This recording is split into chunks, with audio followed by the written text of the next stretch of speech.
Okay, for this next phase of the work, well, some time has passed as evidenced by the fact that I no longer look like Grizzly Adams. But like I said, I think in the beginning, these restorations tend to take a little bit of time. You get a little bit further with them, life goes on, you do another part of it, life goes on, etc., etc. There's a lot of good that comes from that. You should go back to writing, dancing, making a song, world building, whatever it is that you do. And in the meantime, you can do this stuff when you have time. A couple things that you're going to need for the work that we're going to cover today. Never dull.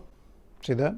It is never dull. These are never dull polishing rags. We're going to get to that in just a second. Scratch Doctor. This is for the chassis, the metal chassis of the typewriter. I got this idea from Dwayne at Phoenix Typewriter by watching his videos, so thank you, Dwayne. Here is our machine as it looks in all of its dismantled glory. Right now we're going to be doing what's called the bright work, which is the polishing of, well, basically any chrome or metal part that needs polishing. This is where the never dull comes in. You pop it open.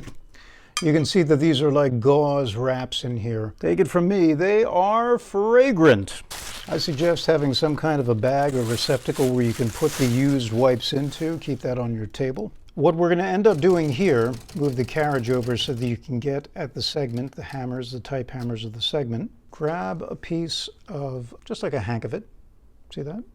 You can see that your fingers are going to get oily. One of the things I don't like about working with never dull is that it can be very oily and it can leave a film on your metal. One of the things I do like about working with never dull is, see that stuff?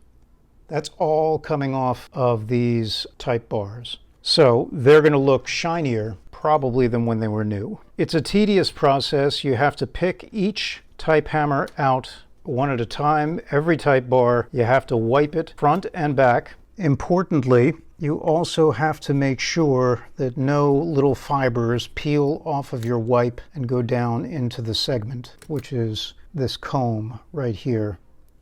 Getting fibers, getting particles down in your segment is not good.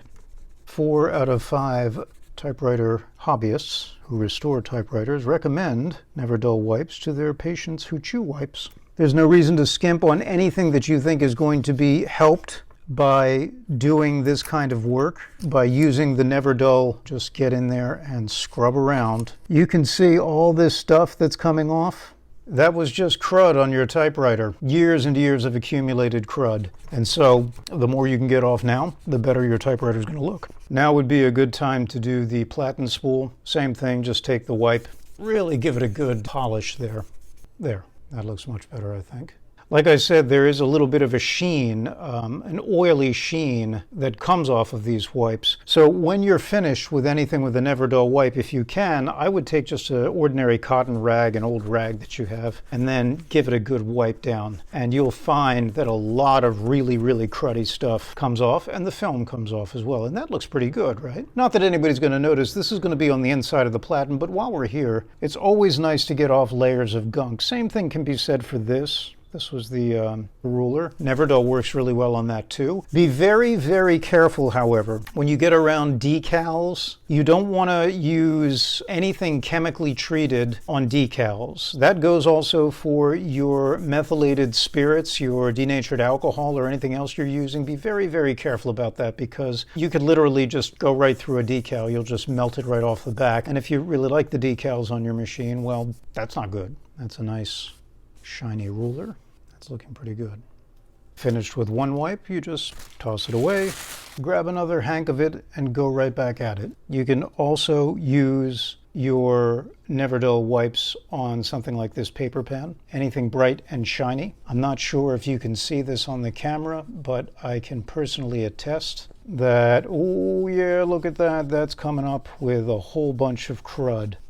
Technical term for that is crud. Again, the inside of the paper pan, you could argue, well, nobody's even going to see that, right? The platen is going to rest in this trough. Who cares? Well, I do, because if we're going to go to all this trouble to do this in the first place, we might as well try and do it as best we possibly can. Give that a wipe down so that there's no film that goes along with it. Get that film off there, that chemical film, and there, nice and shiny. Other things you can polish with your never dull wipes include the carriage return lever. Nice piece of chrome right there, so you want to make sure that you get that done really well. Carriage return levers pick up a lot of finger oil and skin oil over the course of the years, so that's certainly something you want to do. Make sure you give it a nice wipe down to get that film off. Basically any chrome part here, like this paper bail, paper guide, you could do that as well. You could experiment gingerly with doing more painted items and perhaps this stenciling right here, but again, ginger is the word. I have to admit this is not my favorite part of the process. It's pretty repetitious, it's pretty tedious. That being said, it does yield a tremendous amount of value, because suddenly this old machine is really starting to polish up nicely. It's really starting to take on quite a bit of its former glory, and its character begins to leap back out in front, and you get to start to see what it looked like in days gone by. I won't bore you with making you watch me do both sides of each one of these type hammers. I think you get the idea. This sort of thing generally takes me about, half an hour, maybe. It's a little bit more difficult on this machine because the type bars are so narrow here. The construction of them is very unusual. You can see here, when you pull one up, they're really very thin. They're very narrow. Different models do it differently, but these are exceptionally narrow. So that makes it a little bit difficult, I find, to get in there with the swab and try and work it in there without bending them. You don't want to bend your type hammers. Not your type bars. Don't want to interfere with the slugs. That's not good. They're aligned usually to go through your type guide and smack into the platen, so not a good idea to bend them too much. Make sure you get the head of the type hammer, where the type slug is.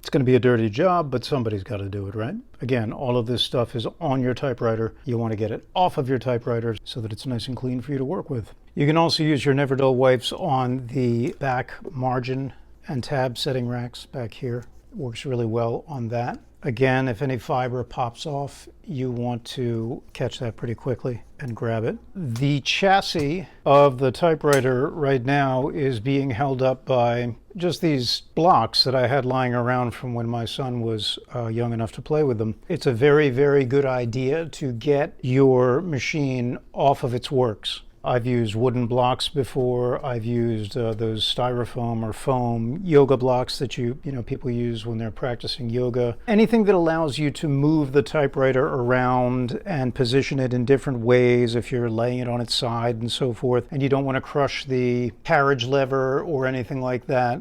The blocks give you better options for positioning the machine while you're working on it. And of course, if you can, I know I've mentioned this a few times, but get yourself to a place where you actually have a workbench, not in your apartment like I'm working right now during COVID-19. Normally I work at an actual workbench, and it is quite a bit easier. I'm also not filming, so when we were outside and I was doing the denatured alcohol, I rubbed down this back panel with a rag. It might have even been this rag, which had been moistened with the alcohol. And look what it did to this decal. It faded it out, and unfortunately, I can't get that back. There are services that you can go to, and they specialize in replica decals, and in this case, unfortunately, I might have to give it a look because I made a boo-boo. So that's why I'm saying do not attack any kind of decal, even inlaid paint like this, with any kind of chemical whatsoever. Even the paint job sometimes on typewriters will respond very poorly to being introduced to various chemicals. So be very, very careful, because look, they don't make these things anymore. So you don't want to have the cavalier attitude that I had when I started brushing that on there, unless you want to lose something that's really, really a very nice part of a good old vintage machine. And what do they say in the Hippocratic Oath? First, do no harm. That's pretty much the same with medical patients and typewriters that you're restoring. Okay, the next thing we're going to do now is use our scratch doctor and polish up these metal parts. You're going to need a good cloth for this, and you just want to lay it on there, and you want to give it a good rub. There are no decals really on this piece, so I'm not particularly concerned that anything's going to come off of it. However, take a look at that. This is the year's worth of crud that can come off of the chassis of your typewriter. Probably finger oils, accumulated dirt, all of that stuff. When you lay into it with the scratch doctor, it all starts to come up. But look at how shiny that's getting. See that? It really looks fantastic. Also, if there are any scratches in a piece like this, Scratch Doctor does a pretty good job of hiding them. I don't know how it does it, frankly, but the scratches are still there, but in some way they either seal it or fill it in. I don't know. I mean, just take a look at that. This product was originally designed for cars, so if you happen to have a car that has a scratch in it, Scratch Doctor works really well on typewriters. That's about as much as I can say about it, but that's a lot. Make sure you work your way around hard to access parts. Make sure that you get all of the rims of things right around in here. See what you can do to really give that as good a wipe down as possible. Both sides, obviously. All sides, I should say. The hardest part about working with this is that now that the piece of metal is so bright, every time you touch it, you're going to leave a thumbprint. But, you know, such is life. It really is looking fantastic. Wow, good as new. Really, really sharp looking. In the case of this particular typewriter, you're going to apply the Scratch Doctor to anything that looks like it's going to really take to it. Any black, shiny piece of metal. So that's the larger hull. It's the side hatches for the carriage. There were 2 of those. Anything. Get in there with your work, really polish it up. You're going to get a lot of this again. You know, that's good. Comes off the machine, comes onto this, can be washed or thrown out.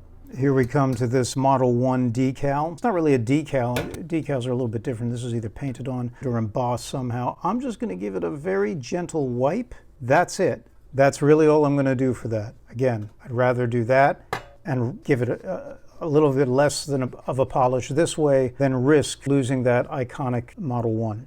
Get the thing to shine like a mirror. Yeah, there you go. See that? Nice. While we're at it, might as well do these ribbon caps. They could benefit kind of both from the Scratch Doctor and the Never Dull wipes. Whichever one you think is going to work best, or both of them actually. Starting to come too. Yeah.